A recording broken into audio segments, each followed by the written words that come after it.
Hello, I'm on my post-workout walk, and I thought I'd check in on you just to make sure you're having a well-crafted Wednesday. While I was standing outside when I first woke up this morning, you should always stand outside when you first wake up for about 5 to 10 minutes. Just take in the fresh air, the bright morning sun. You'd be amazed on the clarity your mind has and how much more energy you have throughout the day. I was lucky enough to have a thought that came to me.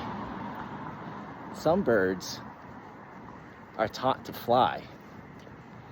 Some birds are taught not to fall. All right. Catch you on the next one.